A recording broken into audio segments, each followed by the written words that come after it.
Magali Barthès vous présente Espace Méditerranée.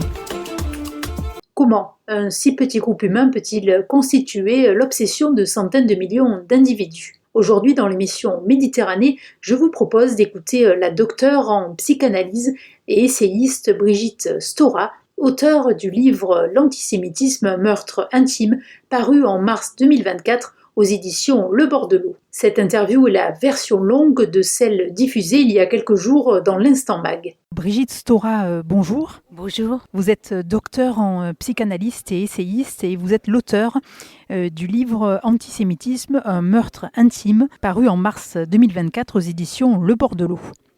Oui, je faisais partie du voyage organisé par les Guerrières de la Paix du 30 septembre donc de l'an dernier et on est rentré le 6 octobre dans la nuit. Voilà, ça s'invente pas et on avait été pendant une semaine à la rencontre donc de militantes et de militants activistes pour la paix des deux côtés, c'est-à-dire israéliens et palestiniens. On était revenus pleines d'espoir. On avait rejoint la marche organisée par le groupe des femmes Women Wage Peace, qui est un groupe de femmes israéliennes, arabes et juives, et le groupe des femmes palestiniennes Women of the Sun, qui co-organisait ce qu'on appelait The Mother Call, l'appel des mères, le 4 octobre. C'est incroyable quand on revoit les images, on a du mal à atterrir parce que c'était 3 jours avant l'horreur.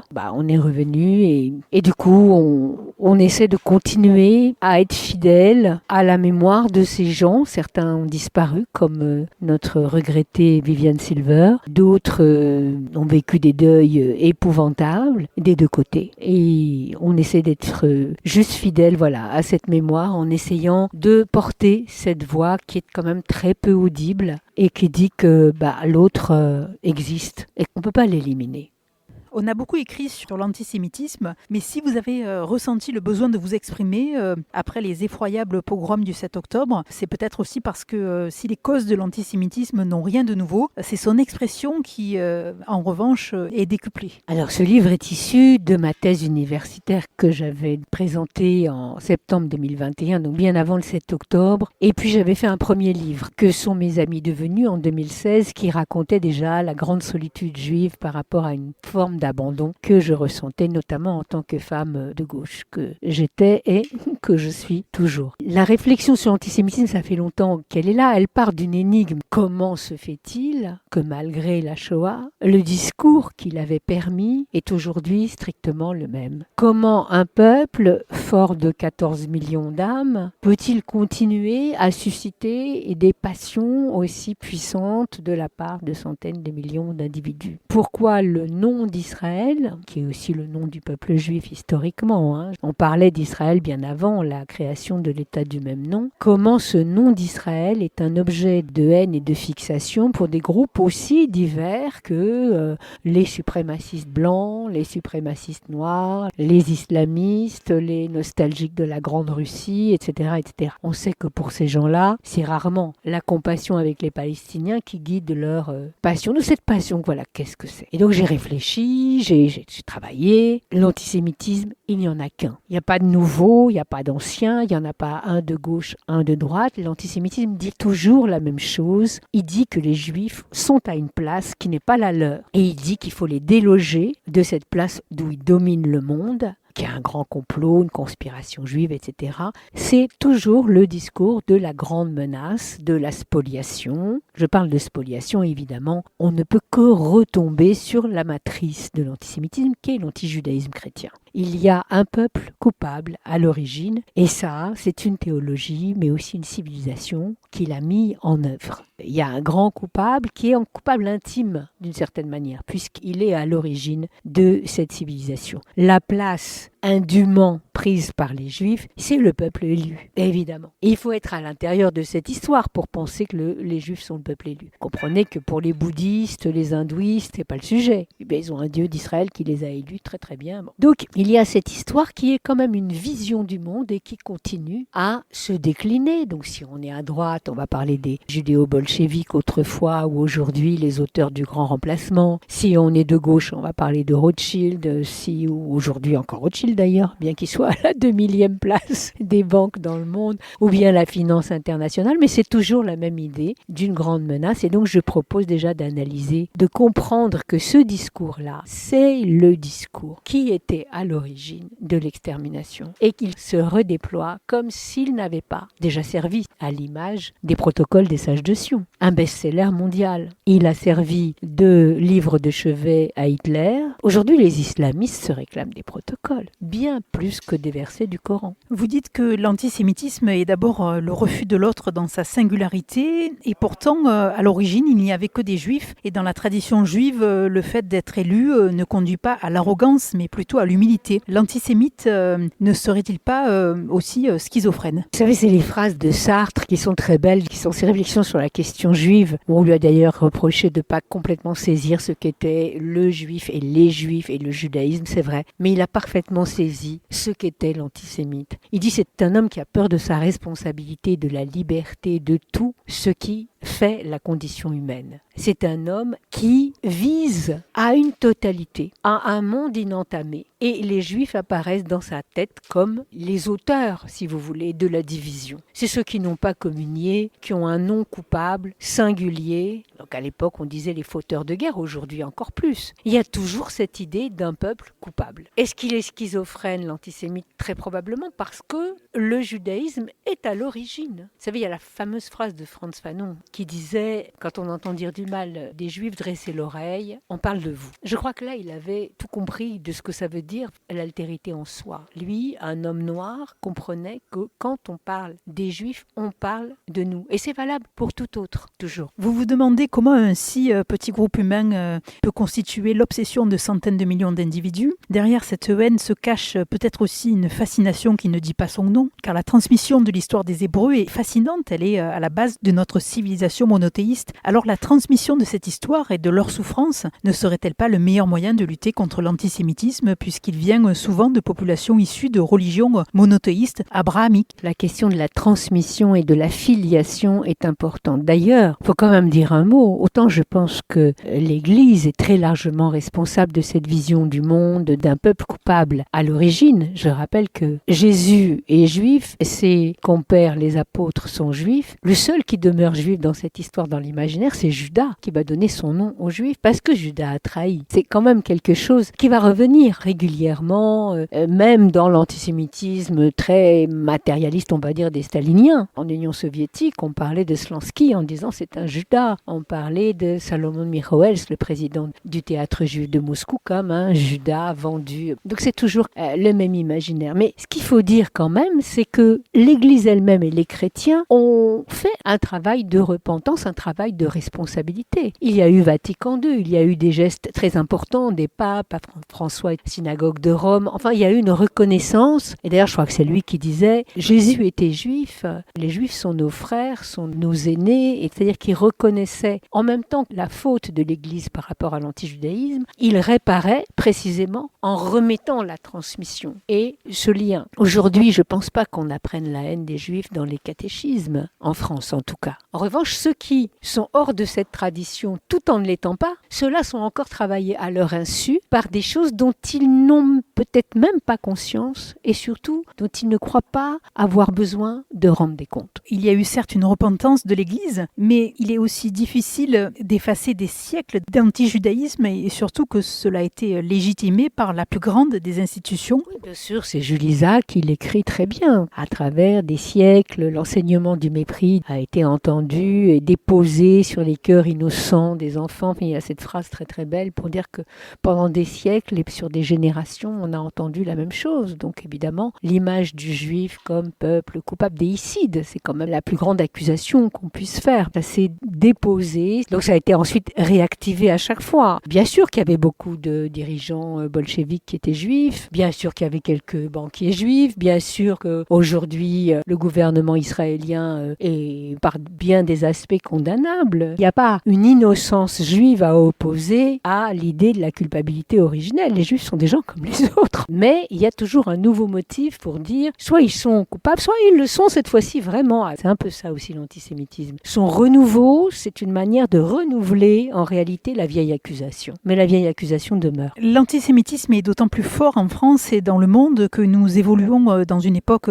post-coloniale, colorée de wokisme, et que le sionisme est un idéal confondu avec le colonialisme. De plus, les gens confondent la politique de Benjamin Netanyahou et l'idée même de sionisme, ce qui déchaîne encore plus les haines. On ne va pas refaire toute l'histoire. Le sionisme est évidemment pas un colonialisme. Il n'y a pas de métropole. Les colonialismes se définissent par une métropole, par la volonté d'aller donc asservir les peuples, les exploiter, prendre la richesse. C'est ce qu'ont fait toutes les grandes puissances coloniales pendant des décennies. Le sionisme n'a pas de métropole, sauf si on laisse entendre, et c'est bien ça le problème de l'antisionisme, qu'il y aurait une métropole cachée. Ce serait quoi, la grande puissance juive que Heidegger appelait, et tous les nationaux socialistes, la Weltjudentum, la juiverie mondiale. C'est là qu'on retombe sur quelque chose qui ne va pas fondamentalement pour comprendre déjà cette histoire-là. Ce qui ne veut pas dire qu'il n'y a pas eu des injustices commises au moment de la création de l'État d'Israël, avec la guerre, avec les expulsions des villages. Tout ça est vrai, tout ça doit être discuté, affronté. Mais faire d'Israël l'axe du mal dans le monde, là il y a quelque chose qui n'est plus de l'ordre politique, mais qui est à nouveau de l'ordre théologique. Un pays ne peut pas être l'axe du mal dans le monde, raisonnablement. Il y a quelque chose qui ne va pas. Donc je pense, et ça c'est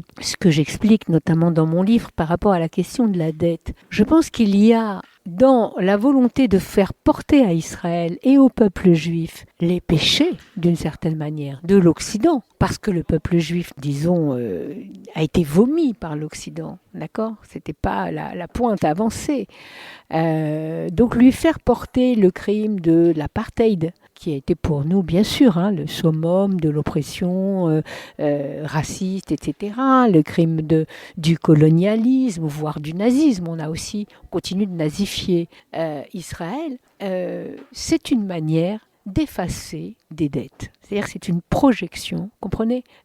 Avec ça, on efface la dette de la Shoah et on efface aussi la dette coloniale. Voilà. C'est-à-dire que finalement, un Israël nazi, voilà. L'ardoise est effacée, la balle est au centre et tout va bien. C'est une terrible dérobade et c'est une violence particulière, bien sûr, parce que, évidemment, Israël n'a rien à voir avec le nazisme. Il a été aussi, d'une certaine manière, une réponse.